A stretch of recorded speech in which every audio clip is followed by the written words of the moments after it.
안녕하세요. 오늘은 지상 성소와 하늘 성소에 대한 이야기를 가지고 우리 같이 성경을 찾아보는 시간을 갖겠습니다. 지난번에 우리가 하나님의 그 율법에 대한 얘기를 공부를 했었습니다. 근데 그 하나님의 율법을 우리가 살펴보면 첫째는 하나님을 사랑하는 법이 있고, 두 번째는 이웃을 사랑하는 법이 있다. 이렇게 우리가 찾아봤습니다. 그리고 이제 하나님을 사랑하는 율법은 제사를 지내는 그런 이제 율법으로 구성이 되어 있는데, 크게 5가지로다가 개별해서 우리가 관찰할 수가 있다고 그렇게 배웠습니다. 첫째는 성전입니다. 하나님을 섬기기 위해서, 즉 하나님을 사랑하기 위해서는 제일 먼저 해야 될 일이 바로 성소를 짓는 것입니다. 성소는 성소 또는 성막 또는 성전 뭐 이렇게도 얘기하죠. 그걸 먼저 지어야 됩니다.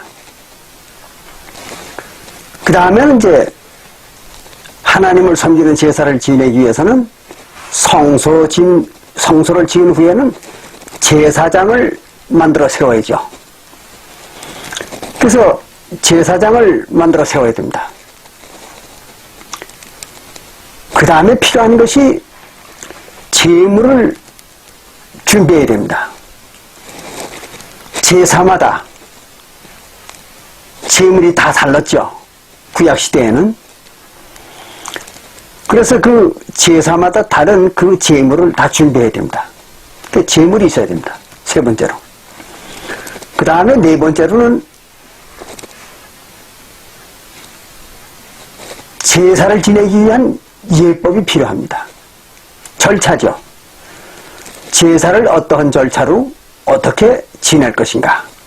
그 예법이라고 합니다. 제사 예법. 그게 준비가 되어야 됩니다.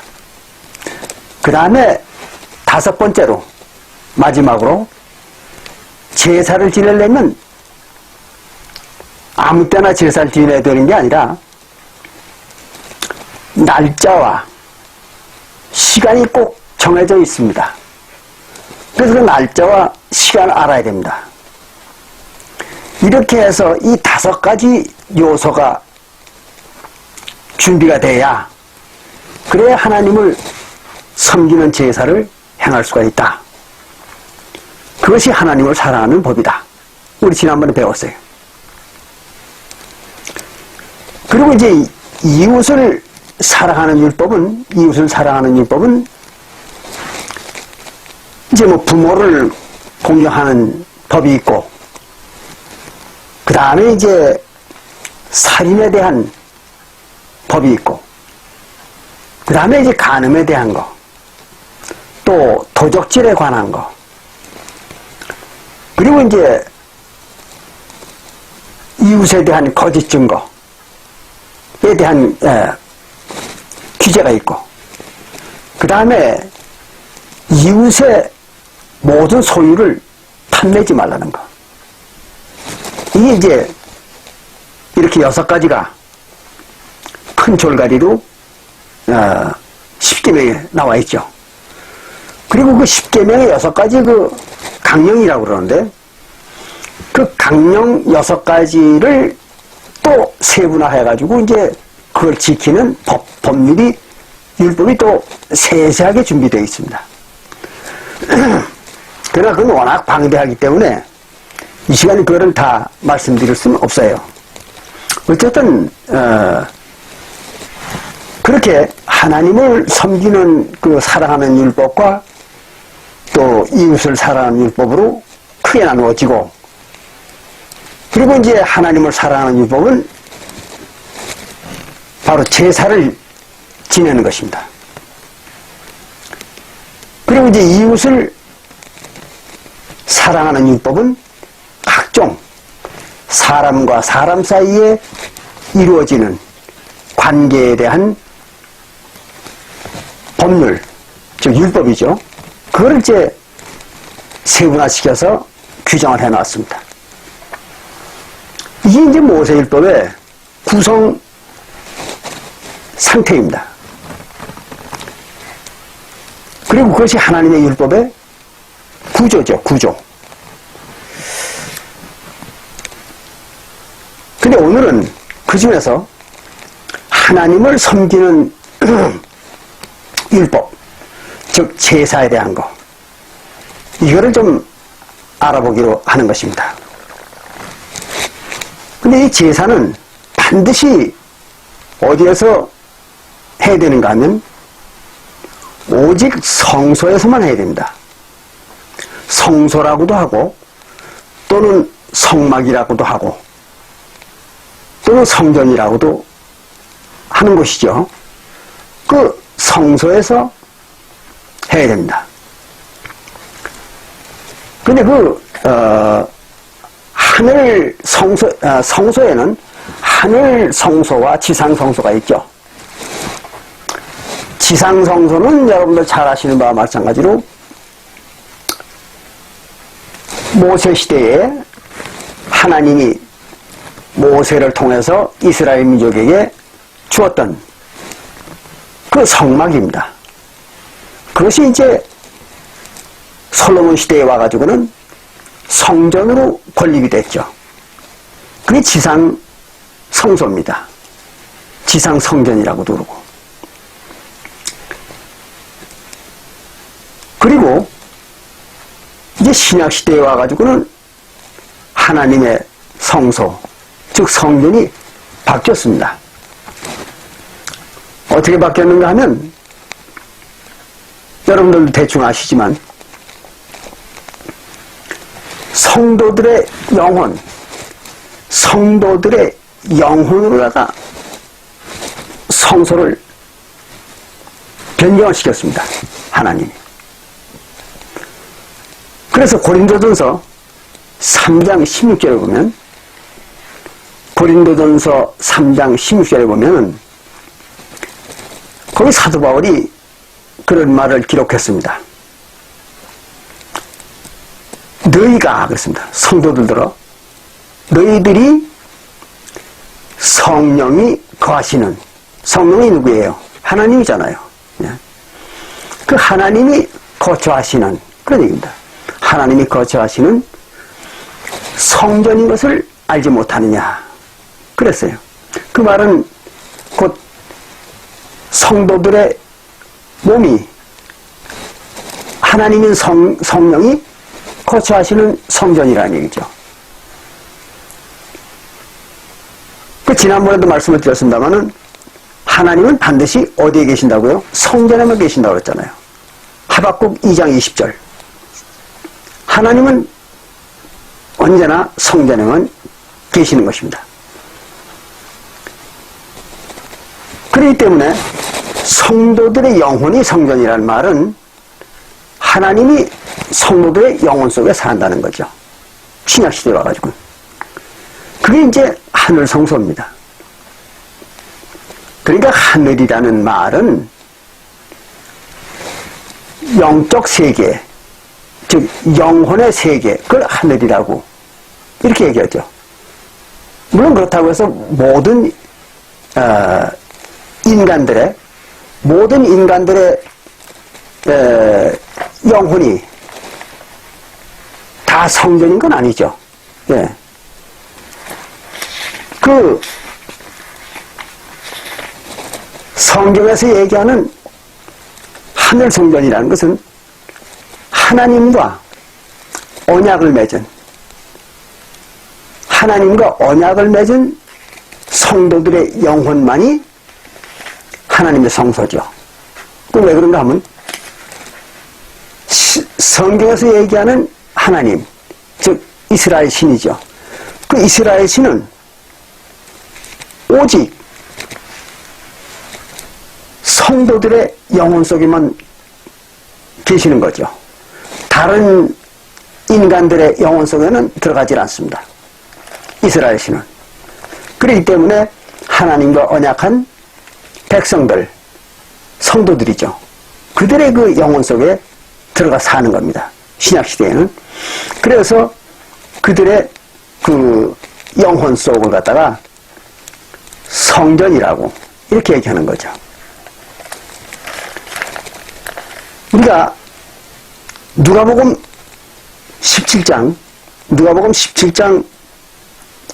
20절에도 예수님이 그렇게 가리키는 장면이 나오죠.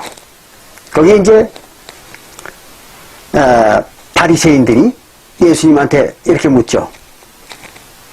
하나님의 나라가 언제 임합니까? 그렇게 묻잖아요. 그래서 예수님이 대답하기를 뭐라고 대답했는가 하면 이렇게 대답을 했어요. 하나님의 나라는 즉 천국이죠. 천국이라고도 하고 하나님의 나라라고도 하는 것은 눈에 보이게 오는 것도 아니고, 즉 눈에 보이게 나타나는 것도 아니다 그런 얘기죠. 또 여기 있다 저기 있다가도 있다고 말할 수도 없는 것이다 그랬어요. 그 여기 있다 저기 있다 고 말할 수 없다는 얘기는 특정 장소에 있는 건 아니다 이거죠. 그냥 공간 개념이 아니라는 거예요. 그러면서 뭐라 그러는가 하면 하나님의 나라는 바로 너희 안에 있다 그랬어요. 너희가 누굽니까? 바리새인들이죠. 바리새인들 몸속에 하나님의 나라가 있다 그렇게 얘기했습니다. 그럼 바리새인들 영혼 속에 왜 하나님의 나라가 있었을까요? 그거는 예수님과 이 바리새인이 만나서 얘기할 때에는 사도시대니까 새 언약을 반포하기 직전이니까 구약교회가 즉 이스라엘 민족이 하나님의 나라였던 거죠. 그들이 이제 아브라함 때와 모세 때에 언약을 맺고 하나님과 그리고 이제 하나님의 나라 즉 하나님의 백성 노릇을 한 겁니다. 그럴 때 그들의 영혼들이 바로 하나님의 나라였던 것입니다. 그래서 너희 속에 있다 그런 거예요. 아시겠죠? 그와 마찬가지로 신약시대에는 바로 하나님의 백성들의 영혼 속이 하나님의 나라입니다. 자, 그러니까 이제 하늘 성소라는 것은 이제 성도들의 영혼을 말하는 거고, 지상 성소 또는 지상 성전이라고 하는 것은 바로 이제 그 예루살렘에 있는 성전이죠. 유대 나라 시대에 예루살렘에 있던 그 성전, 그 성전을 지상 성소 또는 지상 성전 그렇게 말했던 것입니다. 근데 이 하늘 성소와 지상 성소에 대해서 아주 잘 설명한 부분이 있습니다. 성경 속에. 어떤 부분인가 하면은 히브리서 9장과 10장, 히브리서 9장과 10장이 아주 이 하늘 성소와 지상 성소에 대해서 아주 면밀하고 또 확실하게 이렇게 설명을 하고 있어요. 근데 워낙 그 내용이 난해하기 때문에 사람들이 이걸 제대로 이해를 못했습니다. 별로 아는 사람들이 별로 없어요. 그래서 오늘은 이 히브리서 9장과 10장을 여러분들에게 제가 자세히 설명을 해드려 보겠습니다. 그러면 여러분들이 지상성서와 하늘성서의 관계를 아주 명확하게 알 수 있고 또 그것을 명확히 알므로 인해서 구약의 율법과 신약의 율법이 어떤 관계를 갖는가, 또 신약의 백성들이 즉 하늘성소라고 하는, 즉 하늘성전이라고 하는 그 새언약의 백성들의 영혼이 어떻게 해서 하늘성전이 됐으며 어떻게 해서 그들이 영생하는 생명들이 됐는가 하는 그 내용을 아주 면밀하고 상세하게 알 수가 있어요. 그래서 오늘은 이 히브리서 9장과 10장을 한번 살펴보겠습니다. 자, 그러면 제가 성경을 읽으면서 하나하나 설명을 해드릴게요. 히브리서 9장 1절에 보면 이런 말이 기록되어 있습니다. 첫 언약에도 섬기는 예법과 세상에 속한 성소가 있더라 그랬어요. 그러니까 첫 언약이면 옛 언약이죠. 옛 언약 때에도 하나님을 섬기는 예법, 그러니까 하나님을 섬기는 예법이 뭡니까? 조금 전에 말씀드린 것과 마찬가지로 모세 율법 중에서 하나님에게 제사 드리는 율법이죠. 그거예요. 하나님을 제사 드리는 율법. 그게 하나님을 섬기는 율법입니다. 그래서 그 섬기는 예법, 즉 제사 드리는 예법입니다. 제사 드리는 예법과 세상에 속한 성소가 있더라. 이 지상에, 그러니까 3차원 세계에 속한, 3차원 세계에 속한 성소, 즉 성전이 있더라. 그런 얘기입니다. 그리고 2절에 보면 예비한 첫 장막이 있고 그랬어요. 이게 무슨 말인가 하면 여기 보면 첫 장막이 있고 또 둘째 휘장이 있다. 이렇게 이제 얘기가 나옵니다. 이게 무슨 말이냐면 성소가 직사각형입니다. 근데 직사각형인데 그 가운데를 막았어요. 그 휘장으로 막았습니다. 양쪽에 통행을 금지하기 위해서 휘장으로 막았습니다. 가운데를. 그래가지고 휘장을 중심으로 해가지고 서쪽은 내소라고 그럽니다. 지난 시간에 잠깐 말씀을 드렸죠. 서쪽은 내소라고 그래요. 그리고 또 지성소라고도 그럽니다. 거기를. 그게 하나님 계신 곳입니다. 거기에 이제 십계명 돌판과 또 속죄소라는 것도 있고 그룹 천사가 지키고 있는 것이죠. 그 에덴 동산이죠. 그게 바로 에덴 정원. 지난 시간에 배웠죠. 에덴 정원입니다. 그것이. 그래서 그룹 천사가 그걸 지키고 있는 거예요. 그리고 휘장 동쪽은 성소라 그럽니다. 성소. 그건 외소라고도 그러죠. 외소. 그래서 성소와 지성소가 나눠져 있습니다. 그 성막 안에는. 예.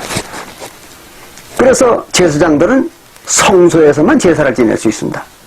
지성소에는 절대 못 들어갑니다. 지성소에는 오직 1년에 딱 한 번 속죄일날 대제사장만 들어갔다 나올 수 있습니다. 그러나 비록 대제사장이라고 하더라도 지성소에는 함부로 못 들어갑니다. 1년에 딱 한 번 속죄일만 들어갔다 나올 수가 있어요.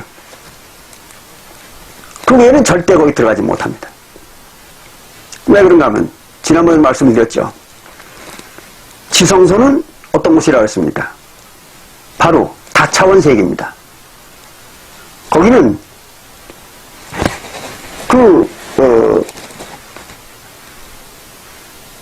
그러니까 우리가 살고 있는 3차원 세계와는 전혀 다른 세계입니다. 그래서 거기는 다차원 세계고, 이 외소라고 하는 성소는 그냥 우리 인간들이 사는 3차원 세계에 속합니다. 그렇기 때문에 인간들이 이 성소에서는 생명을 유지할 수가 있어요. 그런데 지성소에 들어가면 바로 죽습니다. 왜? 거기 3차원 세계가 아니기 때문에. 다차원 세계라고 하는 그 천국입니다, 거기. 그러니까 이렇게 아주 신비한 세계가 바로 이스라엘 신의 사는 곳, 그 이스라엘 신이 사는 곳이 이렇게 신비한 곳입니다. 그 얘기를 지금 여기 하고 있는 겁니다. 자, 그럼 2절에 예비한 첫 장막이 있고, 첫 번째 장막, 이거는 이제 제사장들이 들어가서 제사 지내는 첫 번째 성소입니다. 외소, 거길 얘기하는 거예요. 장막이 있고, 그 안에 첫 번째 그 성소 안에는 등대가 있고, 촛대라고도 그럽니다. 촛대 또는 등대, 똑같은 말입니다. 촛대가 있고 상이 있어요. 제사 음식을 차려놓는 상이 있습니다. 상과 진설병이 있으니 이겠습니다. 진설병. 진설병은 매 토요일마다, 안식일마다, 매 안식일마다 진설병을 갖다가 떡을 바꿔놓습니다. 지나간 떡은 내가고 새로 떡을 갈아 놓습니다. 그게 진설병입니다. 그게 있으니 이는 성소라 그랬어요. 그 성소입니다. 또 외소라고도 그런다고 했죠. 외소, 성소라 일컫고, 또 둘째 휘장 뒤에 그랬습니다. 가운데 휘장이 있다고 그랬죠. 그 휘장 뒤쪽에, 즉 서쪽이죠. 휘장 서쪽에는 그 서쪽에 있는 장막을 지성소라 그랬습니다. 지성소라 일컫나니. 그러니까 서쪽에 있는 하나님이 계신 곳, 십계명 돌판과 또는 그룹 천사가 있는 곳, 거기를 이제 지성소라 그렇게 말한다는 거죠. 근데 그 지성소에는 금향로가 있습니다. 향을 피우는 금향로와 사면을 금으로 싼 언약궤가 있고, 언약궤는 그 궤짝 안에 십계명 돌판이 들어있는 것이죠. 예. 그 십계명 돌판을 넣어놓은 궤짝을 갖다가 언약궤라 이렇게 얘기합니다. 왜 그런가 하면 십계명이 언약의 말씀이기 때문에 그 언약의 말씀의 돌판을 거기다 넣어놨기 때문에 두 개를, 그래서 그거를 언약궤라 그렇게 말합니다. 근데 그 언약궤 속에는 처음에는 십계명 돌판만 넣어놨었는데, 거기는 또 나중에 이제 만나를 한 항아리 넣어서 거기다 또 같이 넣어놨고, 또 아론의 쌍난 지팡이가 있습니다. 성경을 읽어보신 분들은 알잖아요. 아론의 쌍난 지팡이가 또 나중에 거기 들어갔습니다. 그래서 그것이 같이 들어가 있는 것이 바로 그 법궤입니다.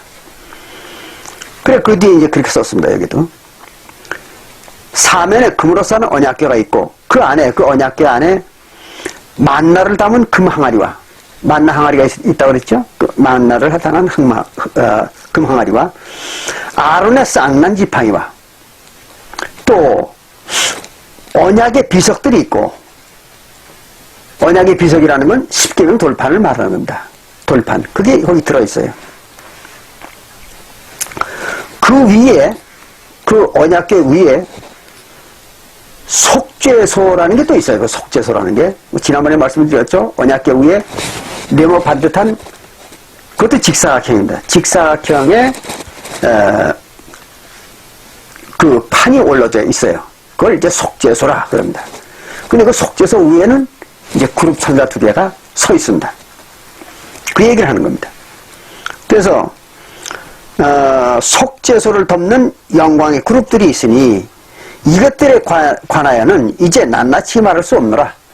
왜 말할 수 없다고 그러냐면 너무 복잡하니까. 그걸 다 설명하려면 복잡하니까 그냥 대충 그렇게만 말씀을 드린다는 그런 얘기입니다. 그리고 6절에 보니까 이 모든 것을 이같이 예비하였으니 그 성소를 그렇게 준비해 놨다는 거죠.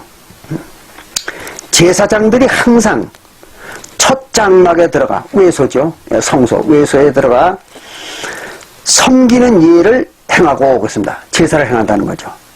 그리고 7절에 오직 둘째 장막은 그래서 둘째 장막은 내소, 지성소를 말하는 겁니다. 둘째 장막, 내소, 서쪽에 있는 지성소, 하나님이 계신 곳, 거길 말하는 거예요.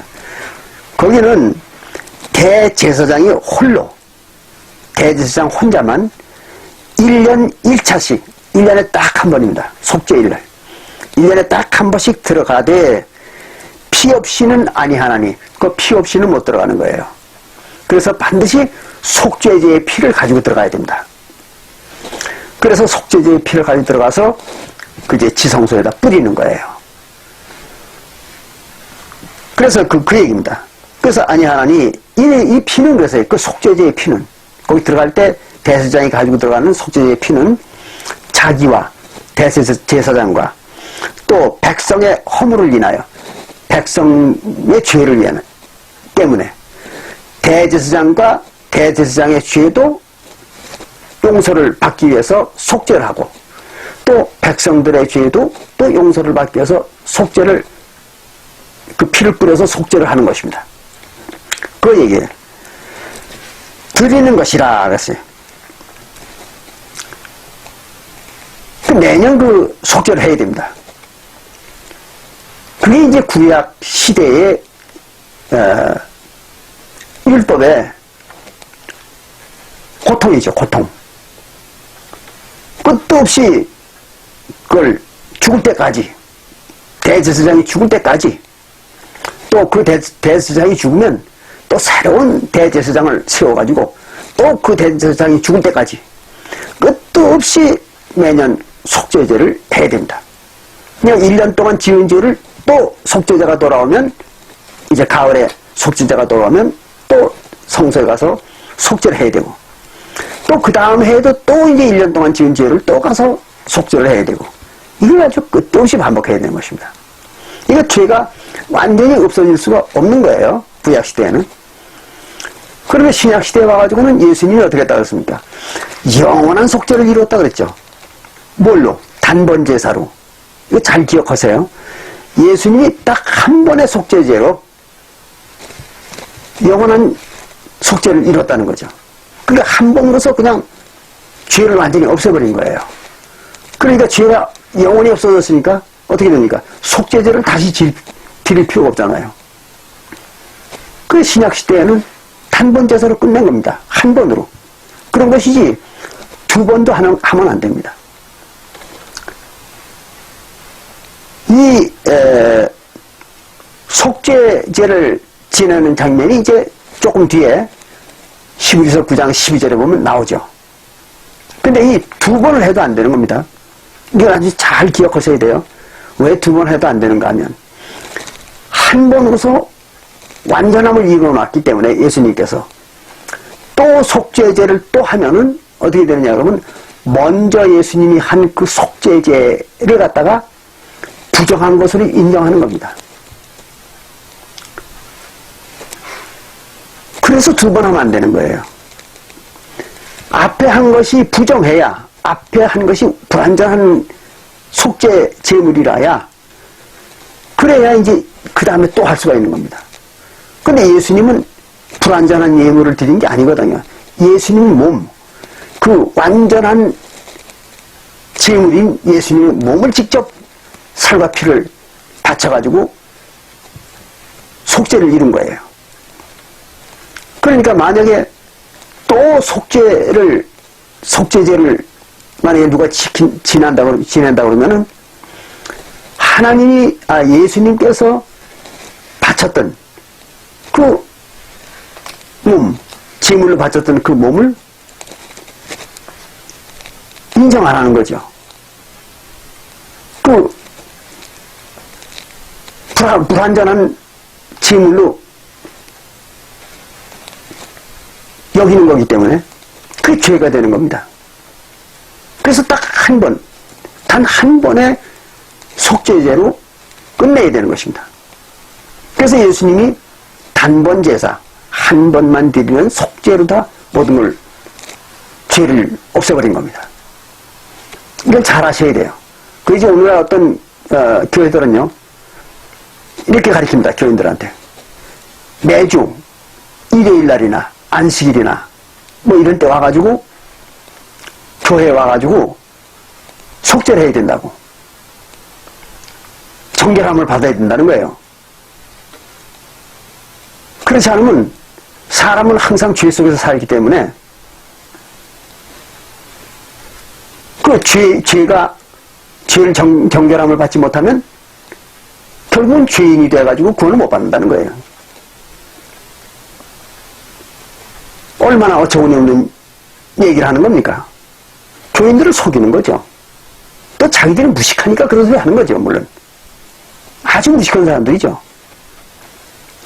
예수님이 단번 제사로 예수님이 직접 속죄를 한 겁니다. 영원한 속죄를. 이제 요거 히브리서 9장 12절에 이제 요 뒤에 나옵니다. 그때 이제 자세히 설명을 드리겠습니다. 그래서 요 8절에는 9장 8절에 이런 말이 나옵니다. 성령이 이로써 보이신 것은, 이건 번역이 조금 잘못됐습니다. 성령이 이로써 보이신 것은, 이렇게 하면 조금 이해하기 어렵죠. 이게 이런 말입니다. 성령이 이런 것들을 보여주신 것은, 그렇게 번역을 해야 명확한 의미가 전달이 됩니다. 그러니까 이 앞에 나열한 그 성소에 대한 이제 구조, 이걸 얘기해 놉니다. 이런 그 구조의 성소를 성령이 보여줬다는 거예요. 누구한테? 모세에게 보여준 거죠. 그 성령 하나님께서 모세에게 보여준 거예요. 어디에서? 호렙산에서. 출애굽 당시입니다. 그때 모세에게 보여주고 이와 같이 성소를 지어라 그랬거든요. 그래서 모세가 내려와가지고 이스라엘 백성들과 같이 성소를 만들었죠. 그 얘기입니다. 그래서 이러한 그 성령이 이런 것들, 이 성소의 모든 그 구조를 보이신 것은 첫 장막이 뭐예요? 모세가 지은 성소죠. 그걸 첫 장막. 아까 얘기했죠. 성막, 장막 또는 성소, 성전 똑같은 말이라고. 그래서 첫 장막이 서 있을 동안에 그 첫 장막, 즉 구약시대의 성막이죠. 성전이라고도 하고. 그게 건립되어 있는 동안에 그런 얘기입니다. 그게 있는 동안에는 그 말이에요. 구약 성소가 존재하는 한 그 말입니다. 그때 동안에는 성소에 들어가는 길이 아직 나타나지 아니한 것이라 했어요. 이것도 번역이 잘못됐습니다. 성소에 들어가는 길이 아직 나타나지 아니한 것이라. 이 말은 번역을 좀 잘못한 겁니다. 성소가 아니라 이거는 지성소를 말하는 겁니다. 성소는 열려 있었어요. 구약 성전에도 성막에도 구약 성막에도 성소는 열려 있었어요. 조금 전에도 말씀드린 것처럼 동쪽에 있는 휘장 동쪽에 있는 성소 그건 열려 있었잖아요. 백성들이 이스라엘 제사장들이 얼마든지 들락날락 할 수 있었잖아요. 그건 열려 있었던 겁니다. 근데 어디가 막혀 있었느냐 그러면 지성소 들어가는 문이 막혀 있었던 거죠. 그러니까 여기는 성소에 들어가는 길이 아직 나타나지 아니하였다. 이렇게 번역할 것이 아니라 지성소에 들어가는 길이 아직 막혀 있었다. 이렇게 번역을 해야 됩니다. 그렇잖아요. 그래서 이 번역이 좀 잘못된 겁니다.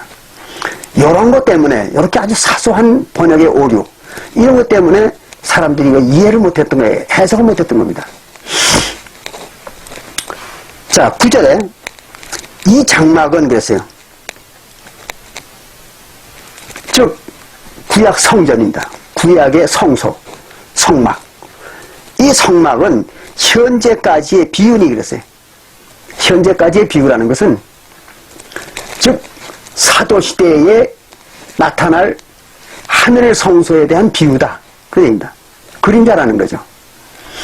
구약시대의 성소, 즉 성막은 신약시대에 나타날 하늘 성소에 대한 그림자다. 비유다. 그런 얘기입니다. 비유니 이에 의지하여 즉 구약 성소에서 드리는 예물과 제사가 거기서 매번 드리는 예물과 제사 어떤 거 있었습니까? 상번제, 그 다음에 안식일 제사, 그 다음에 월삭 제사, 그 다음에 정월 초하루 제사, 그리고 이제 3차 절기가 있죠. 네, 3차 절기 이런 것들입니다. 그래서 이런 것들을 갖다가 제사가 섬기는 자로 그 양심상으로 온전케 할 수 없나니 그랬어요. 이것도 번역이 조금 잘못됐습니다. 이렇게 번역이 아주 잘못된 부분이 많이 나옵니다. 그래서 성경을 볼 때는요, 이런 걸 잘 구별할 줄 알아야 돼요. 안 그러면 성경 해석이 안 됩니다. 자, 이게 무슨 말이냐면 예물과 제사로 하나님을 섬기는 자의 그 양심으로 온전케 할 수 없었다. 그런 얘기예요. 이게 양심이 아닙니다. 영혼을 말하는 겁니다. 영혼에. 이렇게 번역을 해야 됩니다.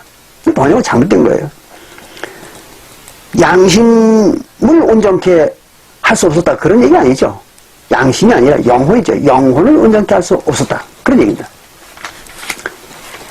그걸 어떻게 알 수 있는가 하면요. 우리가 한 장 넘어가면요. 곧 나중에 보겠지만, 이걸 증명하기 위해서 먼저 이제 14절을 읽어보겠습니다. 히브리서 9장 14절에 여기 이렇게 기록되어 있어요. 하물며 영원하신 성령으로 말미암아 흠없는 자기를 하나님께 드린 그리스도의 피가 그리스도의 피를 바쳤다. 이게 그리스도가 피를 바쳤는데 어찌 너희 성도들이죠. 너희 양심으로 죽은 행실에서 깨끗게 하고 그랬어요.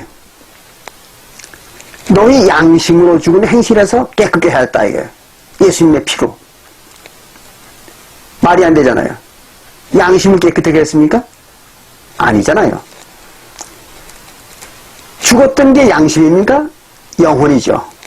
구약시대에 이스라엘 백성들이 범죄하여 즉 모세율법을 범해서 죽은 게 뭡니까? 양심이에요, 영혼이에요? 영혼이잖아요. 그럼 에스겔서 18장 4절과 20절에 나와 있다고 누차 말씀을 드렸죠. 그 영혼이 죽은 겁니다. 제 양심이 죽은 게 아닙니다. 그게 번역이 잘못됐잖아요. 그래서 여기도 양심이라고 번역을 했어요. 이 앞에도 조금 전에 우리가 본 것도 양심이라고 번역했죠. 그 번역 자체가 잘못된 거죠. 양심이 아니라 영혼입니다. 자, 다시 넘어갑니다. 이렇게 성경은 바른 그 성경의 해석을 찾아낼 줄 알아야 됩니다. 안 그러면 성경 전혀 해석을 못합니다. 그래서 양심상으로 온전케 할 수 없나니 하는 말은 영혼으로 온전케 할 수 없다는 거예요. 그러니까 제사를 하나님에게 제사를 지내는 그 사람들, 구약시대에는 제사장들이고 신약시대에도 제사장들이지만 모든 성도들이죠. 신약시대에는 모든 성도들이 제사장이었으니까. 그 이제 우리가 베드로전서 2장 9절에 보면 그런 말이 나오죠. 너희들은 왕같은 제사장들이다. 그랬어요. 모든 성도들을 보고. 그러니까 신약시대에는 모든 성도가 다 제사장입니다. 근데 구약시대에는 레위 지파에서도 선출된 자들만, 특별히 선출된 자들만 제사장 노릇을 했던 거죠. 이제 그러니까 구약때나 신약때나, 구약때의 그 제사장들이 아무리 제사를 지내도 영혼이 온전함을 얻지 못했다는 거죠. 온전함은 뭡니까? 완전함, 즉 하늘에 속한 영혼이 될 수가 없었다는 거죠. 아무리 제사를 지내도 구약시대는 이게 그런 얘기입니다. 그리고 10절에 히브리서 9장 10절에 이런 것은 것에 이런 것, 이 지상성소에서 하나님을 섬기는 제사를 하는 것들, 이것들은 먹고 마시는 것과 그러세요. 먹고 마시는 게 뭡니까? 고기, 술 그런 것들이죠. 예. 그래서 고기나 술이나 과자나 이런 것들, 이런 거 재물입니다. 이런 재물과 여러 가지 씻는 것과 씻는 거는 몸을 정결케 하는 거죠. 그래서 물로 정결케 하기 위해서 씻습니다. 그래서 정결케 하는 것과 함께 육체의 예법만 되어서 그러세요. 그건 육체를 가지고 하나님을 섬기는 제사를 하는 예법일 뿐이다 이거죠. 그거는 무슨 제물을 바친다든지 또는 육신을 정결케 하기 위해서 몸을 씻는다든지 이런 것들은 그저 전부가 육신의 예법이다 이거죠. 영혼의 예법은 아니라는 거죠.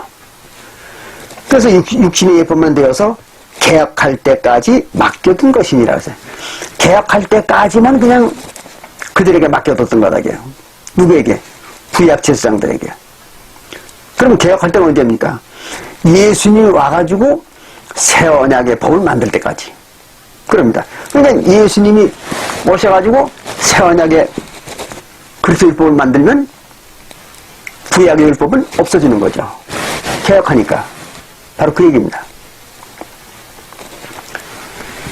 그래서 개혁할 때까지만 맡겨둔 것이니라 그리스도께서 장차 좋은 일의 대제사장으로 오사. 좋은 일이 뭐예요? 그리스도 율법이죠. 그리스도 율법의 대제사장으로 오셨어요. 예수님께서 오셔서 손으로 짓지 아니하는 것을. 구약 성전은 사람의 손으로 짓잖아요, 전부가. 근데 신약 성전은 신약 시대의 성전은 성도들의 영혼이니까 그건 사람의 손으로 지은 게 아니잖아요. 그럼 하나님이 그냥 만든 거죠. 그 얘기를 하는 겁니다. 그래서 손으로 짓지 아니한 곧 이 창조에 속하지 아니한 것이 이 창조라는 건 3차원적 세계의 창조 3차원적 세계에서 창조한 그런 것이 속하지 아니한 더 크고 온전한 장막으로 말미암아 것을 더 크고 완전하다. 영적 세계는 어떻습니까? 크기가 제한되어 있지 않잖아요. 영혼에는 크기가 없잖아요. 그러니까 더 크다 그런 거예요. 지상성소보다는. 지상성소는 그 규격이 제한되어 있잖아요. 예. 그걸 얘기하는 겁니다. 그래서 온전한 장막으로 말미암아 염소와 송아지의 피로 아니하고 구약시대에는 지상성소에서 속죄제를 지낼 때 염소나 또는 송아지를 잡아가지고 피를 뿌리는 겁니다. 속죄제의 피를. 그게 이제 속죄제예요. 예. 그런데 그런 걸로는 안 한다 이거죠. 그런 게 아니하고 오직 자기 피로 그래서 예수님의 피로. 그 신약 시대에는 속죄제를 예수님의 피로만 한 겁니다. 십자가에서 달려서 뿌린 피죠. 그 자기 피로 영원한 속죄를 이루사 단번에 성소에 들어가셨느니라. 이것도 또 번역이 잘못됐습니다. 성소가 아닙니다. 지성소입니다. 대제사장이 속죄를 하기 위해서 어디 들어갑니까? 지성소에 들어가는 거죠. 성소에 들어가는 게 아니라. 그렇기 때문에 예수님도 지성소에 들어간 거예요. 성소에 들어간 게 아닙니다. 지성소 들어갔습니다. 지성소에 들어갔느니라 그런 얘기예요. 예수님께서 자기 피를 가지고. 그런데 우리가 여기서 꼭 짚고 넘어가야 될 일이 있습니다. 뭔가 하면 마태복음 26장 28절에는요. 거기는 예수님이 포도주를 제자들에게 먹이면서 뭐라 하냐면 이는 내가 많은 사람의 죄사함을 위하여 흘리는 바 나의 피, 곧 언약의 피라 그랬죠. 그럼 그때의 그 죄사함을 위해서 흘리는 피는 언약의 피라고 그랬어요. 근데 그 언약의 피, 죄사함을 주는 그 피는, 언약의 피는 뭔가 했더니 요한일서 2장 2절과 요한일서 4장 10절과 그 다음에 로마서 3장 25절 거기 보니까 죄사함을 주는 게 무슨 피라고요? 화목제의 피라고 나와 있잖아요. 그러니까 마태복음 26장 28절에 나오는 그 언약의 피, 죄사함 주는 언약의 피, 그건 화목제의 피였었던 거죠. 지난번에 확인해 보니까. 그걸 더 정확하게 뒷받침해 주는 거는 우리가 출애굽기 24장 5절부터 8절에 보면 더 확실하죠. 거기 보면 모세가 이스라엘 민족을 이끌고 광야에 나와가지고 하나님과 언약을 맺을 때 그때 언약의 피로 뿌린 게 뭡니까? 화목제의 피였었잖아요. 그러니까 마태복음 26장 28절에서 언약의 피로 뿌린 그 피는 뭐예요? 죄사함 주는 화목제의 피잖아요. 그래서 요한일서 2장 2절과 요한일서 4장 10절과 또 로마서 3장 25절에 성도들의 죄를 용서해 준 것이 화목제였다 그랬잖아요. 화목제의 피라고. 거기 기록했지 않습니까? 그건 화목제의 피였던 거예요. 근데 여긴 또 화목제의 피라고 안 그러고 여기는 속죄제의 피라고 했어요. 히브리서 9장 12절에는 속죄제의 피라고 지금 그랬잖아요. 여기. 이거 잘 이해하셔야 됩니다. 안 그러면 여러분들이 혼동에 빠져가지고 혼란에 빠져가지고 성경을 전혀 이해 못하게 되는 것입니다. 이게 무슨 얘기인지를 이해가 안 됩니다. 그래서 잘 듣고 이해하시라는 겁니다. 그러면 마태복음 26장 28절에서 언약의 피로 뿌린 그 속죄의 피는 화목제의 피였죠. 그럼 여긴 또 예수님이 뭘 가지고 속죄를 했다고 그러는가 하면 예수님의 속죄제의 피를 가지고 예수님의 피를 가지고 속죄제의 피로 뿌려가지고 죄사함을 했다. 여기 또 나와 있잖아요.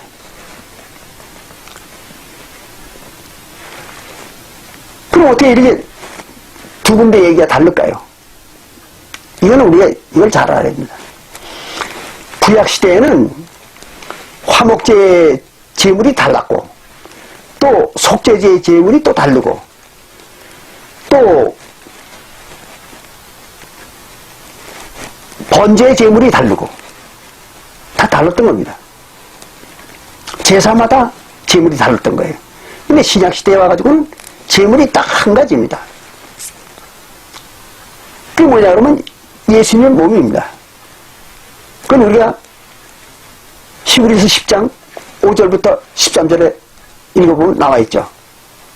히브리서 10장 5절부터 13절에 보면 신약시대에는 오직 예수님의 몸, 살과 피죠. 예수님의 살과 피, 그것만이 제물이다. 그렇게 기록해놨잖아요. 그러니까 신약시대의 제물은 무슨 제사를 지내든 간에 오직 예수님의 살과 피입니다. 무슨 제사를 지내든 간 예수님의 살과 피만 가지고 제사 지내게 되어 있는 거예요. 그러니까 예수님의 살과 피가 속죄제의 제물도 되고 화목제의 제물도 되고 번제의 제물도 되고 다 되는 겁니다. 신약시대에는. 이걸 알아야 돼요. 그래서 마태복음 26장 28절에서는 화목제의 피로 언약을 맺었다. 그리고 죄사함을 줬다. 이렇게 얘기가 나와 있지만 여기 지금 히브리서 9장 12절에서는 속죄제의 피를 흘렸다. 예수님께서. 그렇게 얘기하는 겁니다. 제사가 다르지만 제물은 똑같다는 거죠. 이걸 잘 이해하셔야 됩니다. 그래야 이게 이해가 됩니다. 그 13절에 히브리서 9장 13절에 염소와 황소의 피와 및 암송아지의 재로 부정한 자에게 뿌려 그 육체를 정결케 하여 거룩해 하거든. 그 구약시대 얘기입니다. 구약의 시대에는 그렇게 정결케 했어요. 제사장들을. 하물며 그런 것들도 사람을 정결케 하는데 하물며 영원하신 성령으로 말미암아, 그 예수님의 성령이죠. 그리스도의 성령으로 말미암아 흠없는 자기를 하나님께 드린 그리스도의 피가, 예수님의 피가 어찌 너희 양심으로 죽은 것은, 잘못됐다고 아까 말씀드렸죠. 양심으로 죽은 것이 아니라 영혼으로 죽은 그 말입니다. 너희 영혼의 죽은 행실로, 이런 말입니다. 영혼의 죽은 행실이에요. 양심으로 죽은 게 아닙니다. 그래서 영혼의 죽은 행실로 깨끗하게 하고 살아계신 하나님을 섬기게 못하겠느냐 그랬어요. 구약시대에 그런 불완전하고 또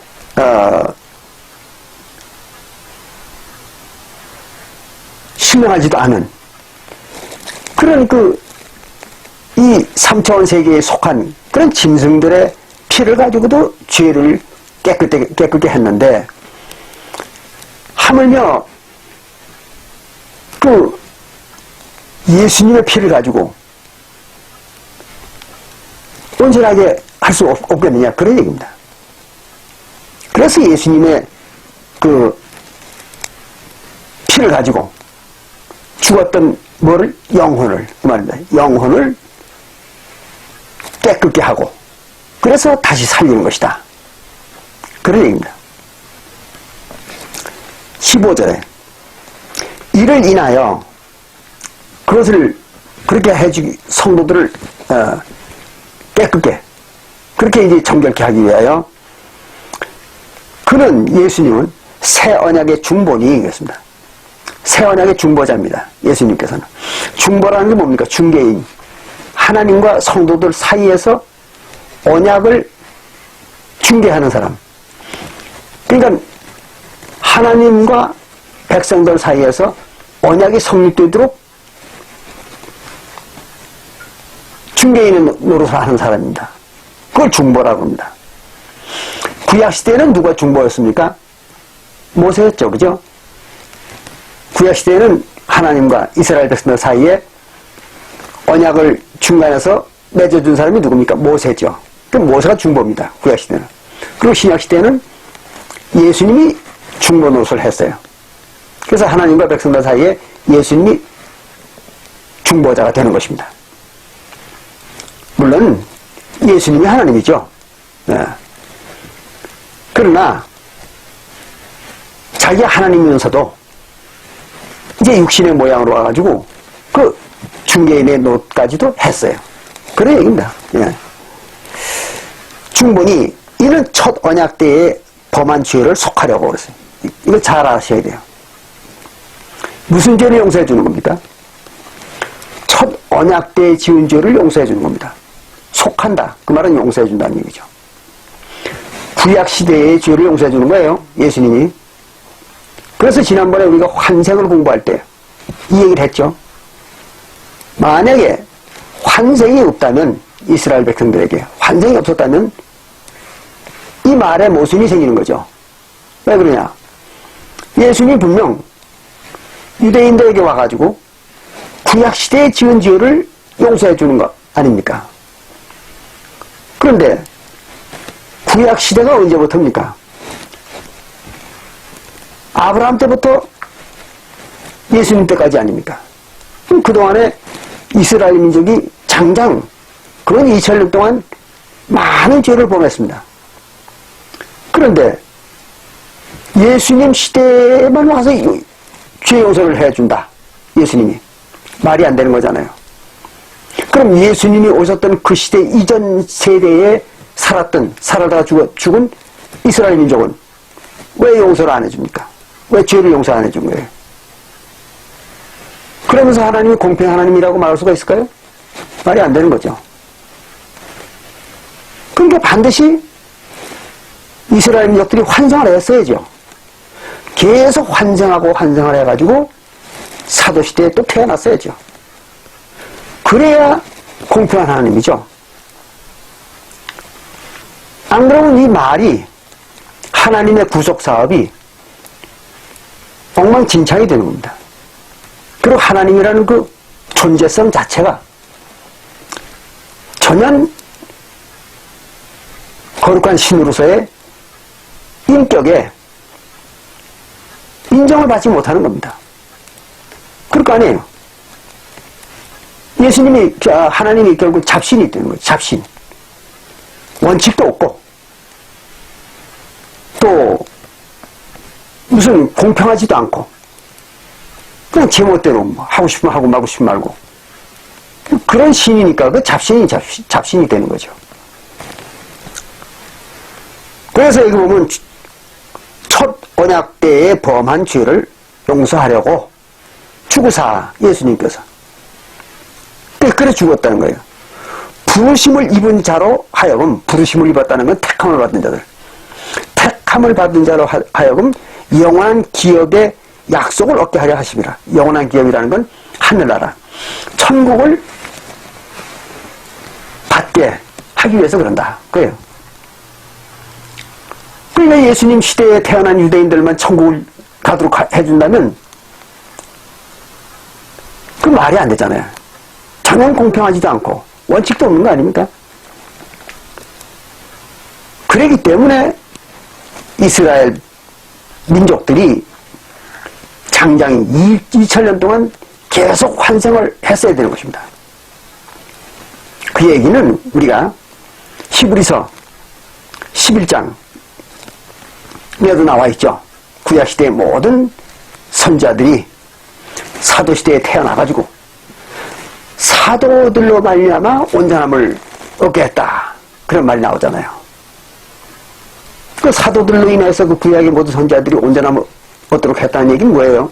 그들이 다시 환생을 했다는 얘기죠. 안 그럼 그들이 구약시대에 살다 죽은 선지자들인데 그들이 어떻게 사도들로 인해서 온전함을 얻을 수 있었겠습니까? 저 구원을 어떻게 얻었겠어요? 다시 환생을 했어야죠. 그 히브리서 11장에 써 있잖아요.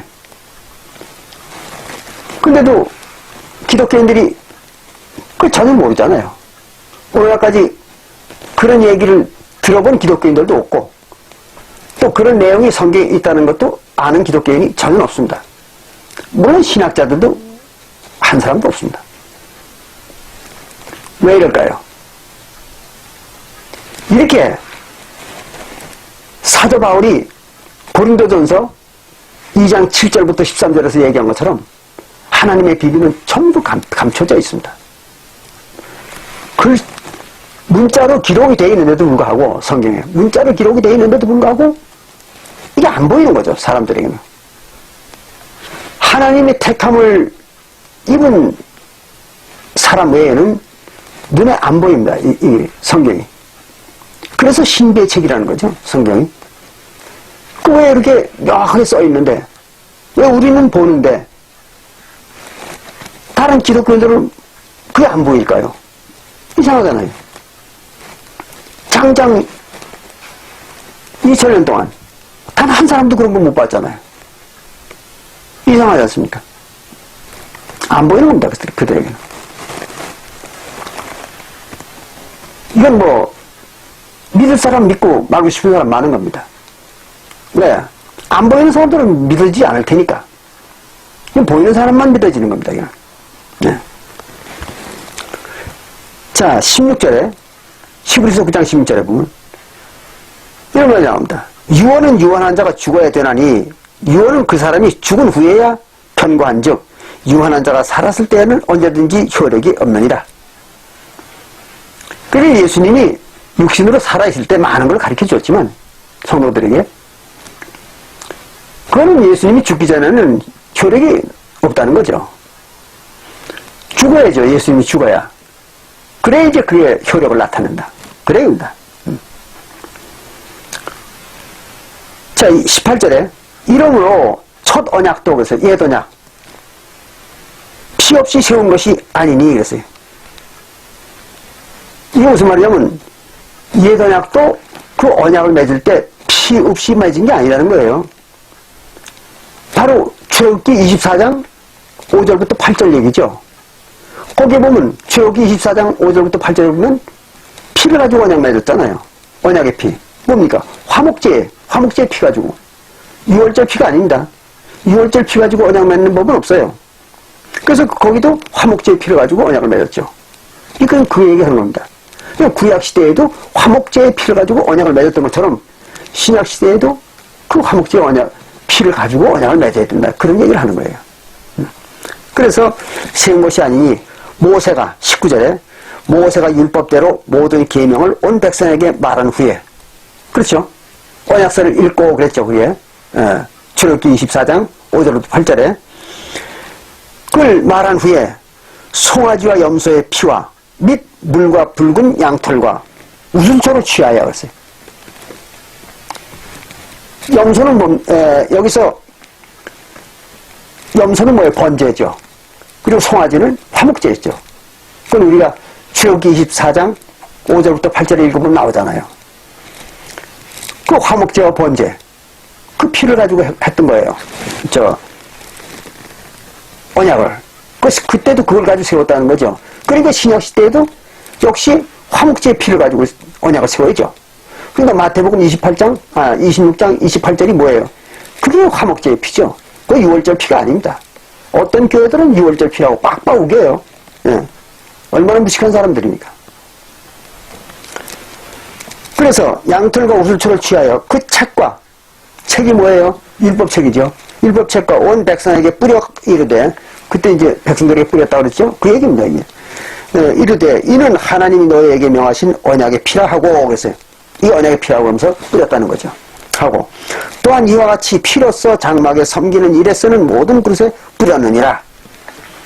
그 피를 또 그 각종 그릇에도 뿌려가지고 다 정결케 했다는 거죠. 그런 얘기입니다. 22절에 율법을 쫓아 거의 모든 물건이 피로써 정결케 되나니 피 흘림이 없은즉 사심이 없느니라 그랬어요. 피가 있어야 모든 게 정결하게 되고 또 죄사함도 받는 거다. 그런 얘기입니다. 피 없이는 그게 안 된다는 거예요. 그러므로 하늘에 있는 것들의 모형은 구약시대의 그 일들은 다 모형이잖아요. 그것들은 이런 것들로서 그 땅에서 사는 짐승의 피, 그런 것들을 가지고 정결케 할 필요가 있었으나 하늘에 있는 것들은 그랬어요. 하늘에 있는 것들이 뭡니까? 바로 영혼의 세계의 일들은 그 말이에요. 신약시대의 영혼의 세계에서 이루어지는 그 하나님을 섬기는 성소의 일. 그러니까 성도들의 영혼의 세계죠. 그 영혼의 세계의 것들은 그런 얘기야. 그것들은 이런 것들보다 더 좋은 제물로 할지니라. 구약시대의 짐승의 피 가지고는 안 되고 영혼의 세계의 일은 이 하늘에 속한 성도들의 영혼의 세계, 즉 하늘 성소입니다. 거기는 그런 짐승의 피 가지고는 도저히 할 수 없다는 거죠. 그렇잖아요. 3차원 세계의 짐승의 피를 어디다 뿌려요? 사람들 영혼 속에다 뿌릴 수가 없잖아요. 그거 가지고 안 되는 거예요. 그래서 예수님, 즉 신령한 생명체인 예수님이 직접 피를 흘린 거죠. 그 피라야 된다 이거죠. 예수님의 피라야만 이게 가능하다는 거죠. 할지니라 24절에 그리스도께서 참것의 그림자인 손으로 만든 성소에 들어가지 아니하시고 오직 참 하늘에 들어가사 이제 우리를 위하여 하나님 앞에 나타나시고 제 대제사장이 해마다 다른 것의 피로서 성소에 들어가는 것 같이 자주자기를 드리려고 하지 아니하실지니. 뭐 중요한 말이에요. 그리하면 그가 세상을 창조할 때부터 자주 고난을 받아야 할 것이로되, 이게 무슨 말인가 하면 예수님이 만약에 예수님의 피도 구약시대의 그 짐승의 피처럼 계속 반복해서 드려야 된다 그러면은 예수님이 자꾸 십자가에 죽었어야 될 거 아니냐 그런 얘기예요. 그렇지 않겠어요? 예수님이 계속 그 십자가에서 반복해서 죽어야 된다는 거죠. 여러 번 속죄를 하려면. 그러니까 예수님은 오직 한 번만 죽어야 되기 때문에 그래서 단번 제사를 지내는 거다. 그죠? 단번 제사. 오직 한 번으로 신약시대의 제사는 모든 제사를 단번으로 끝내는 겁니다. 한 번으로. 그 왜 그런가 하면 안 그러고 자꾸 반복해서 제사를 지내게 되면은 제물이 되는 예수님이 계속 죽어야 될 거 아니에요. 반복해서. 그리고 피도 흘려야 되고 살도 줘야죠. 반복해가지고. 그래서 이건 안 된다는 얘기죠. 근데 오늘 어떤 교회들은 어때요? 매년 또는 매주 예수님의 살과 피라고 하면서 떡과 포도주를 먹어요. 그걸 뿌리는 거죠. 그러니까 먹고 뿌리는 거죠. 어처구니 없는 얘기 아니에요? 그 예수를 자꾸 죽이는 거죠. 반복해 죽이는 거예요. 그리고 예수를 뭘로 하는 겁니까? 보통 짐승으로 취급하는 거죠. 예수를 갖다. 보통 짐승이나 자꾸 잡죠. 예수를 어떻게 계속 잡아요? 말도 안 되는 얘기죠. 그러니까 그들은 예수를 자꾸 죽이는 겁니다. 이제 그 얘기는 조금 뒤에 나옵니다. 이제 자기를 단번에 제사로 드려 예수님이 딱 한 번, 단번은 한 번입니다. 단번에 제사로 드려 죄를 없게 하시려고 세상 끝에 나타나셨느니라 그랬어요. 딱 한 번으로,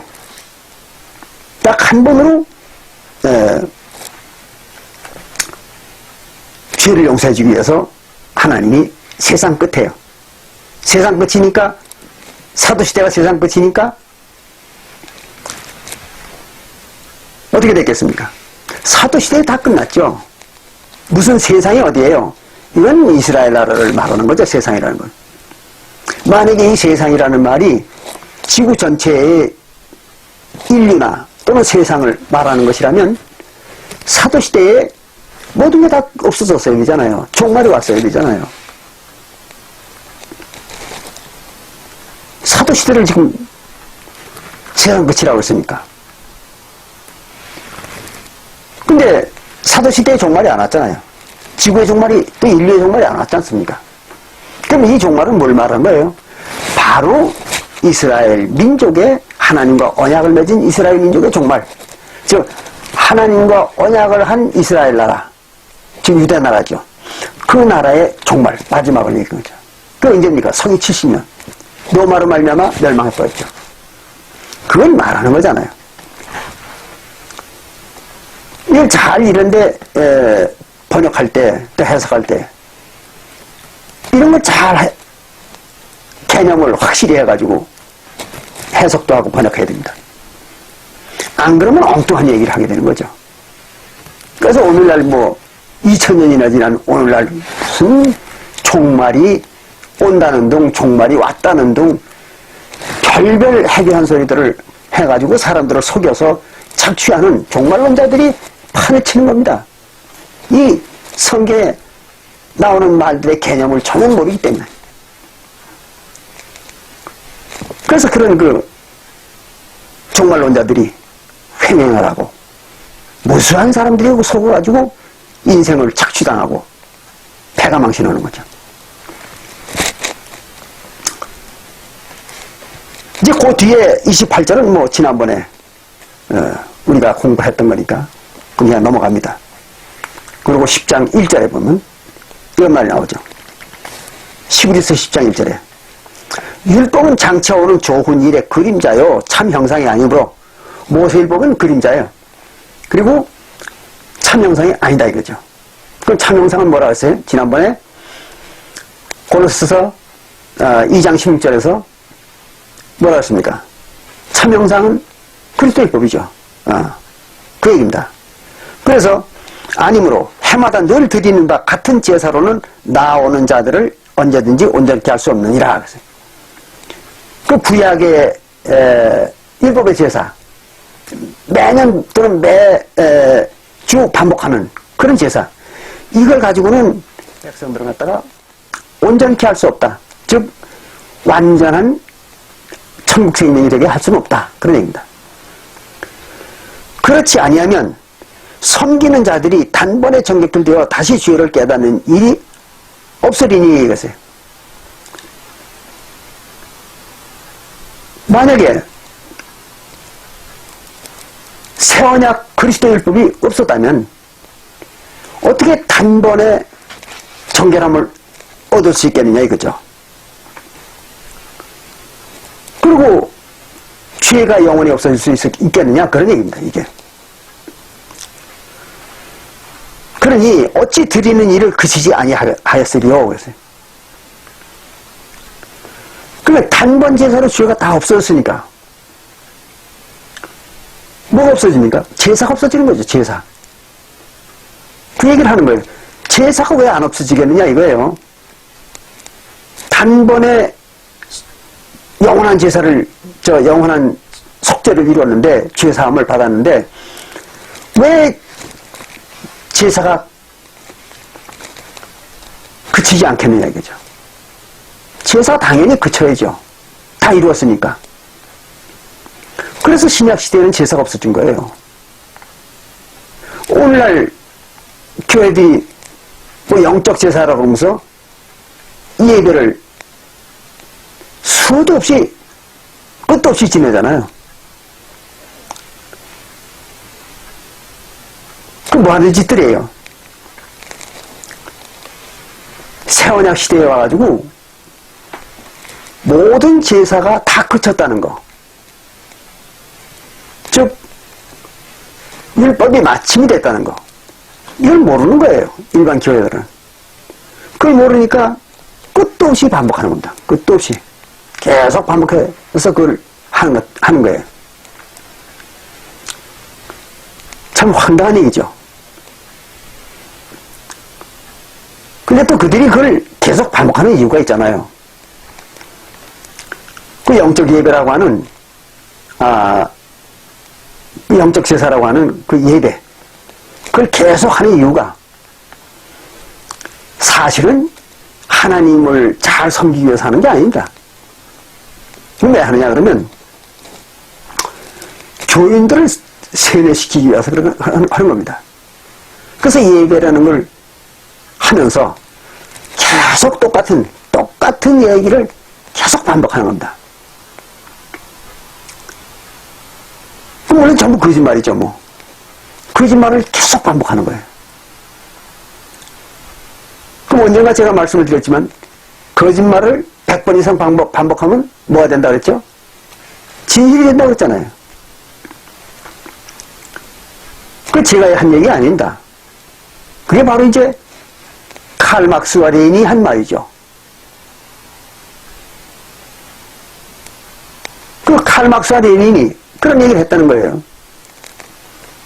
거짓말도 100번을 반복하면 진실이 된다. 그러니까 거짓말을 반복해가지고 민중들을 속이라는 거죠. 어리석은 민중들을 속이라는 거예요. 거짓이 진실이 되게 만들어내는 거예요. 그 누가 하는 짓입니까? 빨갱이들이 하는 거죠. 공산주의자들이 하는 거 아닙니까 그게? 근데 그걸 오늘날 누가 하는 거예요? 기독교인들이 그걸 하는 거 아닙니까 지금? 기독교인들이 그 짓을 배워가지고 하는 거예요. 그래서 뭐 어떤 교회 가보면요 예배 시간마다 예배 시간마다 6월절 지키는 교회에서는 6월절 얘기만 자꾸 합니다. 또 뭐 여자 하나님 섬기는 교회에서는요 맨날 여자 하나님 얘기만 합니다. 성경에도 없는 거 거짓말 계속 반복하는 거예요. 또 안식일 지키는 교회가 또 있어요. 그런데 가면요 맨날 안식일 얘기만 합니다. 그 반복하는 거예요. 계속 안식일 지켜야 된다고. 또 일요일 교회들은 또 일요일 얘기만 또 계속 반복합니다. 그걸 지켜야 된다고. 근데 그들이 얘기하는 건 전부 거짓말이잖아요. 근데 거짓말인데 그걸 계속 반복하면 어떻게 됩니까? 그게 진실이 됩니다. 그러니까 그 교인들은요, 그 일반 기독교인들은 다 그 교파마다 자기네 주장하는 게 있어요. 그 주장하는 걸 하도 반복하니까 그럼 거기에 세뇌가 돼가지고요. 그 진실로 알고 있어요. 무서운 얘기죠. 그게 세뇌하는 겁니다. 그래서 그 예배라는 건 그 하나의 세뇌 공작을 하기 위한 하나의 수단입니다.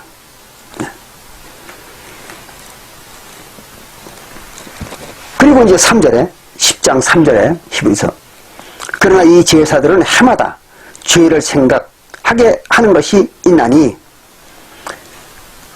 매년 하지만 역시 그래도 죄가 다 없어지지 않았다고 느낀다 이거죠. 그래서 이는 황소와 염소의 피가 느니 죄를 없이 하지 못함이라 하겠어요. 그런 거 가지고 죄를 용서해 줄 수는 없다. 완전히 죄를 없애버릴 수는 없다는 거죠. 그래서 이제 건너뜁니다. 시간이 없으니까. 9절에 이런 말이 나옵니다. 그 후에 말씀하시기를 보시옵소서 내가 하나님의 뜻을 행하러 왔나이다. 예수님께서 그렇게 말씀하셨으니 그 첫 것을 폐하시는 것에 예수님이 오셔가지고 첫 것을 폐했다는 거예요. 첫 것이 뭡니까? 모세율법이죠. 그 모세율법을 폐했다는 거죠. 그럼 모세율법을 폐했으니까 뭐가 폐해진 거예요? 제사가 폐해졌죠. 첫째. 그럼 제사가 폐해졌으니까 다시 제사를 드릴 필요가 있습니까? 없습니까? 없잖아요. 제사를 드릴 필요 없어요. 뭐 육신의 제사든 영적인 제사든 불문하고 제사라는 걸 드릴 필요가 없는 겁니다. 오늘날 기독교인들이 뭐 영적 제사라고 하면서 예배를 뭐 끝도 없이 하는 거예요. 그걸 해야 된다고. 어처구니 없는 얘기 아니에요. 다 폐했다는데 뭘 자꾸 해요. 또 뭐 11조 헌금 뭐 끝도 없이 걷어 지킵니다. 물론 그건 한국 교회들의 특성이죠.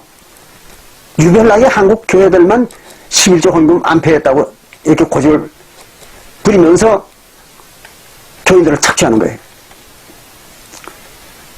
서양 교회들은 그렇지 않습니다. 서양 교회들은 11조 그렇게 안 폐했다고 그렇게 주장하지 않아요. 한국 교회만 그렇게 아주 유별나게 교인들을 속이는 겁니다.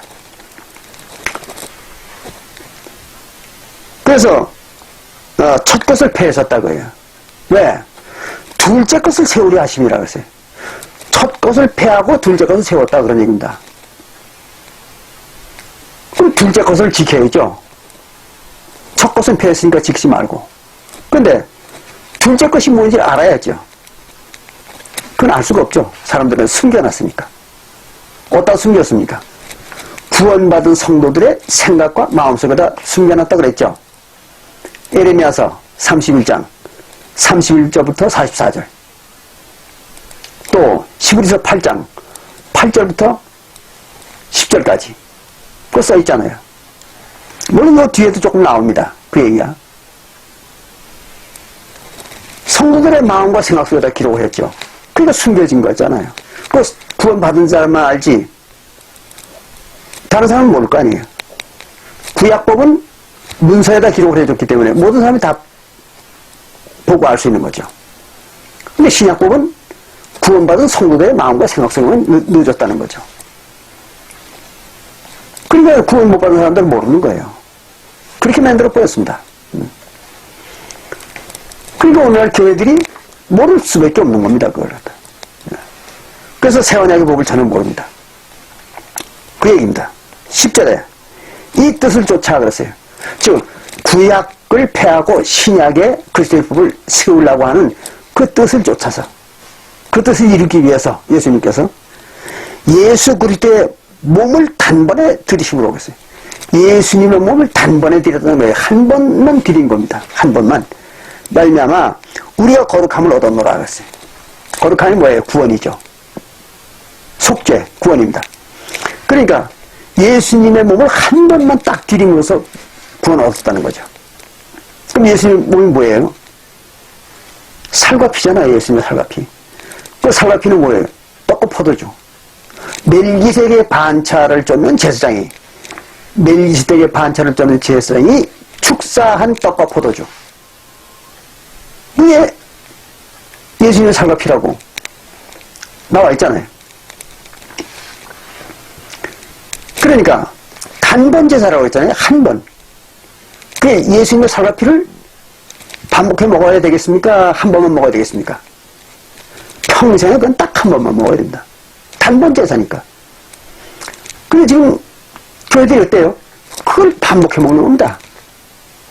어떤 교회는 뭐 매년 6월절마다 그 떡포도를 먹는 교회도 있고요. 또 또 어떤 교회는 뭐 매 일요일마다 또 포도주 먹는 교회도 있고, 또 어떤 교회들은 뭐 부활절, 매년 부활절이나 뭐 크리스마스 뭐 이럴 때 또 먹는 교회들도 있고, 참 여러 가지입니다. 그럼 어쨌든 간 어떻게 먹든 간 매년 먹는 겁니다. 그 사람들은 매주 먹고 그 반복하는 거예요. 이렇게 계속. 이게 안 보이는 거지. 이 성경 구절이 안 보이는 겁니다. 그 사람들 눈에 보이지 않는 거예요. 그러니까 그 반복하는 겁니다. 이 단번이라는 말이 무슨 말인지를 모르는 거예요. 이 사람들이. 뭐 또 어떤 뭐 침례교인지 뭐 하는 어떤 종파에서는요, 단번 제사를 가리키는 교회도 있어요. 딱 한 번만 제사를 지낸다고. 그러면서 단번 제사를 가리켜요. 그런 교파가 있습니다. 근데 웃기는 거예요. 또 그 교파도. 단번 제사를 가리키면서도 매주 영적 제사라고 하는 예배를 하는 거예요. 그 사람들이. 아주 황당한 사람들이죠. 그럼 자기네들이 단번 제사를 드린다고 하면서 또 매주 또 예배를 하고 있어요. 그게 단번 제사입니까? 이렇게 인간들의 두뇌는요, 성경 앞에서는 아주 멍청이 바보가 되는 것입니다. 참 신기한 일이죠. 성경 앞에서만은 아무리 똑똑한 사람들이라도 멍청이 바보가 되는 것입니다. 그거는 이제 이사야서 29장 13절부터 15절에 나와 있죠. 예. 그렇게 만들겠다고 하나님이 약속을 했습니다. 근데 지가 그렇게 안 되고 배기겠습니까? 신이 그렇게 만드는데 그렇게 안 될 수가 없는 거죠. 그래서 11절에 보면, 히브리서 10장 11절에 보면, 제사장마다 매일 서서 섬기며 자주 같은 제사를 드리되 이 제사는 언제든지 죄를 없게 하지 못하거니와 그랬습니다. 죄를 없앨 수가 없어요. 왜 그런가 하면, 왜 죄를 없앨 수 없을까요? 구약시대에 율법이 존재하기 때문에 그렇습니다. 딴 거 아니죠. 율법이 존재하기 때문에 죄가 없어지지 않는 거예요. 구약시대에는. 이걸 잘 이해해야 됩니다. 왜 그러냐면 율법이 있으니까 뭐가 생깁니까? 죄가 생기는 거예요. 율법이 없을 때는 뭐가 없다고 그랬습니까? 범함도 없느니라 그랬잖아요. 로마서 4장 15절.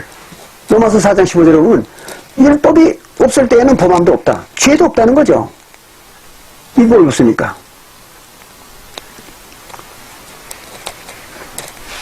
그러면 죄는 무엇 때문에 생기는 겁니까? 율법 때문에 생기는 거죠. 율법 때문에. 그래서 구약시대에 죄가 없어지지 않은 이유는 율법이 존재하기 때문에 없어지지 않은 것입니다. 그러니까 죄를 없애기 위해서는 뭘 없애버려야 돼요? 율법을 없애야죠. 그래서 예수님께서 율법의 마침이 된 겁니다. 로마서 10장 4절. 율법을 끝내버려야 죄가 다시는 안 생기죠. 그래서 예수님께서 성도들의 영혼을 의롭게 하기 위하여, 즉 죄가 없는 자들을 만들기 위해서 율법의 마침이 되셨다 그랬잖아요. 율법을 끝내버린 겁니다. 그걸 잘 아셔야 돼요. 12절에 오직 그리스도는 죄를 위하여 한 영원한 제사를 드리시고 그랬어요. 한 영원한 제사, 한 번입니다. 한 번 드리시고 하나님 우편에 앉으사 그 후에 자기 원수들로 자기 발등상이 되게 하실 때까지 기다리시나니 그랬어요. 원수들이 발등상이 되게 한다. 그 말은 무슨 말이냐면요, 발등상 여러분들 아시죠? 이렇게 의자에 앉았을 때 발 편하게 하기 위해서 발 밑에 뭘 깔고 발을 올려놓는 거. 그 발등상입니다. 그래서 발을 올려놓는 평상입니다. 그걸 발등상이라고 합니다. 그러니까 발로 밟는다는 거죠. 발로. 그러니까 예수님이 자기 원수를 발로 밟는다는 거예요. 밟는 건 뭐예요? 없애버리는 거죠. 죽여 없애버리겠다는 거죠. 발로 밟는다. 그 말은 죽여 없애버린다는 얘기죠. 누구를? 원수를. 그 말입니다. 그럼 원수가 누굴까요? 이거를 또 일반 교회들은요, 이 원수를 누구로 번역을 하는가 하면요, 사탄 마귀래요. 사탄 마귀들이 자기 발등상 될 때까지 기다린다는 거죠. 이렇게 번역을 합니다. 참 웃기는 사람들이죠. 그건 그런 게 아닙니다. 여기서 얘기하는 원수는 사망이라는 걸 얘기하는 겁니다. 사망.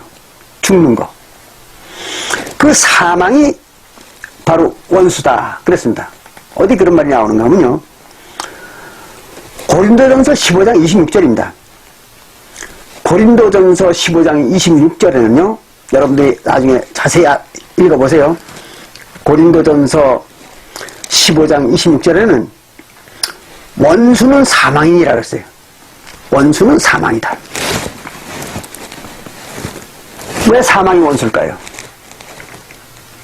하나님의 백성들이 천국을 못 가게 하는 게 뭡니까? 그 영혼이 죄를 짓고 사망하게 만드는 거죠. 그러니까 사망이 원수죠. 사망 때문에, 사망을 했기 때문에 천국을 못 가니까. 그래서 사망을 원수라고 그런 겁니다. 고린도전서 15장 26절에. 그러면 그 원수를 없애버려야 될 거 아니에요. 그래 자기가 그 원수로 인해서 이루지 못하는 걸 이룰 거 아닙니까? 그래서 사망을 없애버려야죠. 사망을 없애버리기 위해서는 어떻게 해야 됩니까? 사망은 곧 죄죠. 죄가 사망을 낳잖아요. 그러니까 죄를 없애버려야죠. 사망을 없애버리려면. 그럼 또 죄를 없애버리려면 뭘 없애버려야 됩니까? 율법을 없애버려야죠. 그러니까 마지막에 귀착점은 어디예요? 율법이죠. 율법. 근데 율법을 없애버려야 되는 겁니다. 율법이 뭐예요? 교리잖아요. 교리. 그러니까 율법을 없애버려야 죄가 없는 겁니다. 그러니까 교리가 없어야 죄가 안 생기는 거죠. 근데 일반 교회들 어때요? 많은 교리를 가지고 있잖아요. 그 교리를 다 못 지키는 거예요. 맨날 교리를 어겨가지고 하나님한테 죄 졌다고 맨날 회개하고 또 그 이튿날 또 와 회개하고 또 그 다음날 또 회개하고 맨날 회개하잖아요. 일반 교회들은. 뭐 안식일날 모여서 회개해야 되고 일요일날 모여서 회개해야 되고 또 새벽기도 때 회개해야 되고 매일 회개하는 거예요. 아주 우스운 모습이잖아요. 예수님이 단번에 모든 죄를 다 없애줬다고 그러는데 뭔 놈의 회개를 매일 합니까? 도대체가. 자기들이 율법을 지킨다는 걸 스스로 인정하는 거잖아요.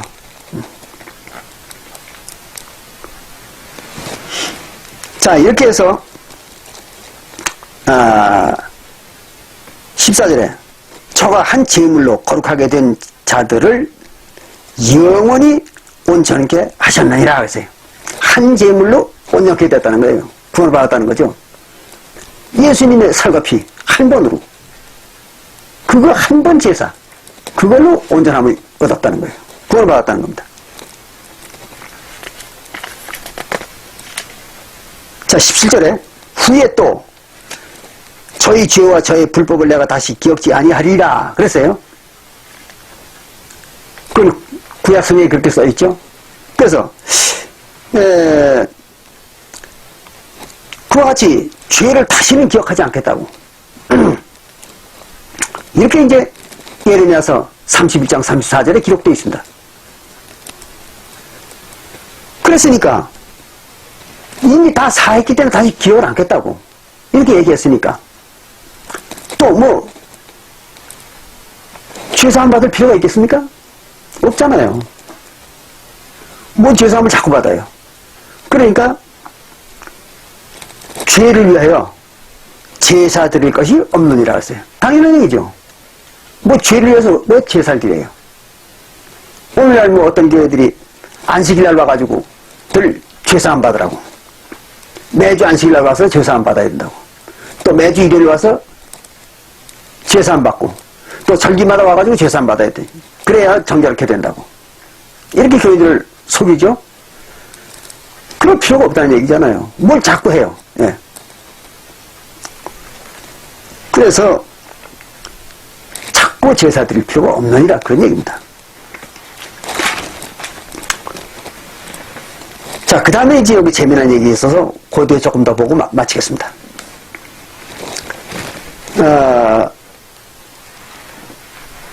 20절에 여기 있습니다. 그 길은 우리를 위하여 휘장 가운데로 열어놓으신 새롭고 산 길이라고 했어요. 휘장 가운데로 열어놓은 새롭고 산 길이다. 산 길이라는 건 생명의 길이라는 거죠. 이게 어디 얘기예요? 성소 얘기잖아요. 근데 여기서 뭐라 하냐면 이 휘장이 예수님의 몸이라고 했어요. 아주 재미난 얘기입니다, 이것이.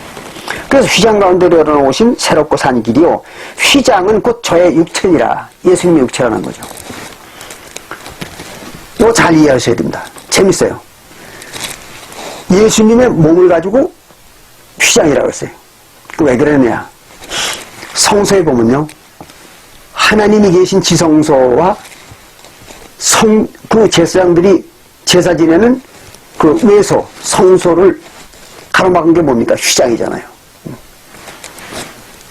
그 휘장 때문에 성소에서 제사 지내는 그 제사장들이 어디 못 가는 거예요? 지성소에 못 들어가는 거죠. 그럼 지성소에는 들어가기만은 뭐가 있어요? 거기는 하나님이 계시잖아요. 또 생명과도 있고, 그렇죠? 불법천사가 뭘 지킨다고 그랬습니까? 생명과의 길을 지킨다고 그랬잖아요. 그러니까 거기 들어가면 생명과도 있어요. 영생할 수 있어요, 거기 들어가면. 지성소에 들어가면. 근데 성도들이 못 들어간, 그 제사장들이 못 들어간 이유가 바로 휘장 때문에 못 들어간 겁니다. 그러니까 휘장만 없애버리면 자유롭게 들어갈 수 있잖아요. 그러니까 예수님의 몸이 뭐라고 해서 육체가 뭐냐 그러면 휘장 노릇을 한다는 거죠. 그러면 그 휘장 뒤에는 뭐가 있어요? 지성소가 있죠. 하나님이 계시잖아요. 그리고 거기에는 생명과가 있잖아요. 그러니까 예수님의 육체를 열고 들어가면 그 안에 뭐가 있습니까? 거기 하나님이 있고 생명과가 있는 거죠. 예수님 몸 안에. 왜 그럴까요? 예수님의 영혼이, 예수님의 영이 하나님이니까, 성령이니까. 그렇잖아요. 그러니까 그 몸만 찍고 예수님의 몸만 찍고 들어가면 그 안에 하나님이 계시고 생명과가 있는 거예요. 이게 놀라운 얘기죠. 아주 재미난 얘기고. 그래서 예수님의 그 육체가 휘장이라는 거죠. 그 휘장을 찢었다는 거예요. 어디서? 십자가에서.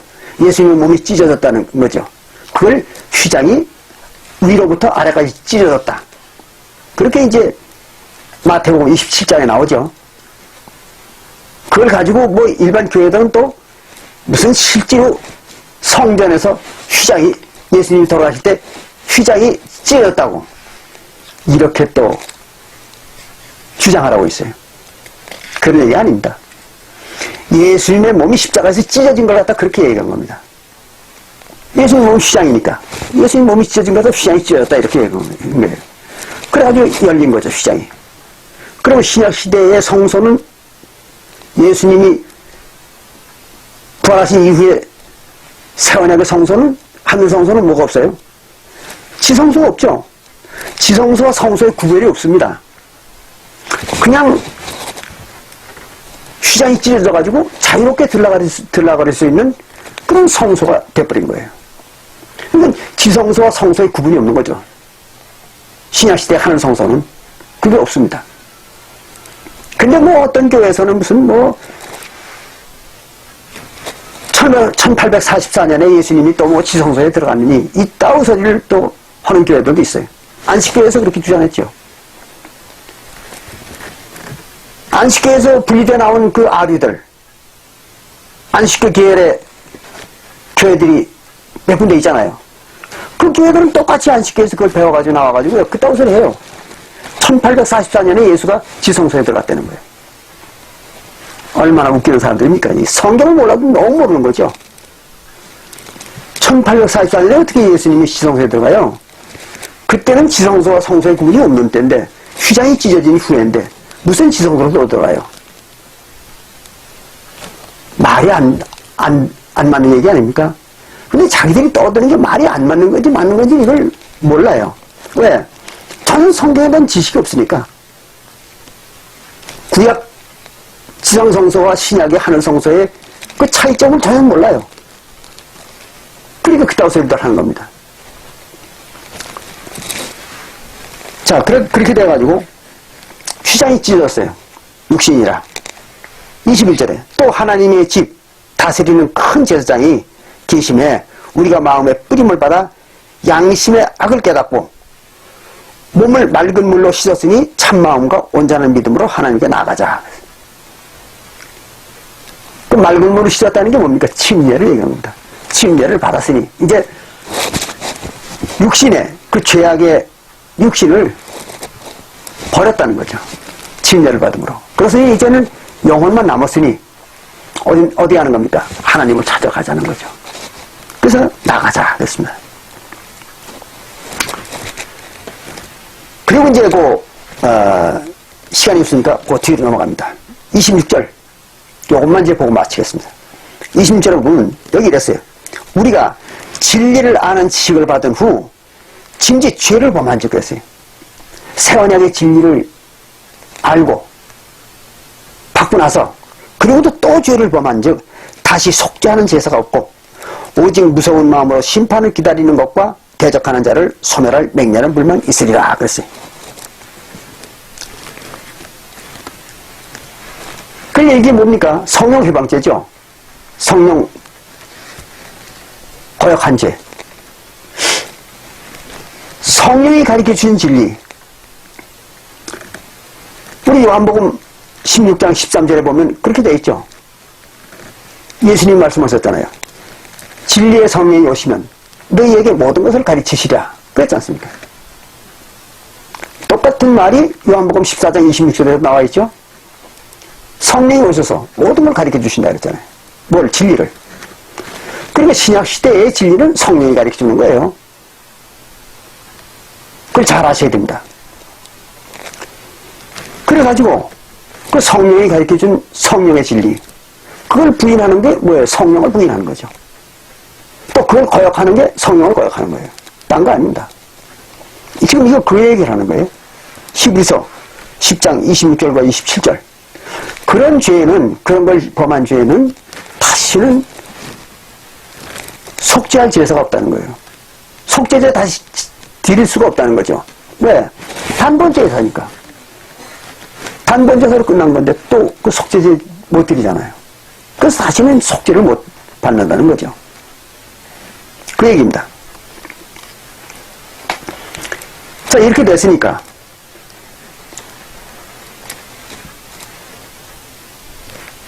여러분들이 그 신약 시대에 하늘 성소와 지상 성소에서 이루어지는 일이 이렇게 절묘하게 아주 조직적으로 만들어져 있는 것입니다. 그래서 구약의 성소에서 신약의 성소로 변화가 된 과정, 그리고 신약 성소로다가 변화되는 과정 속에서 우리가 행할 수 있는 율법, 이건 어떤 것인가? 여러분들 이제 명확히 깨달아졌을 거예요. 이렇게 성경은 이렇게 봐야 성경의 올바른 내용을 알 수가 있는 것입니다. 이제 더 좋은, 더 뒤에 많은 얘기를 해야 되겠지만 시간이 좀 많이 갔습니다. 그래서 오늘은 여기까지만 말씀을 드리고, 나머지 또 더 많은 얘기가 남아있으니까 그건 다음에 또 말씀을 드리고 하겠습니다. 네, 감사합니다.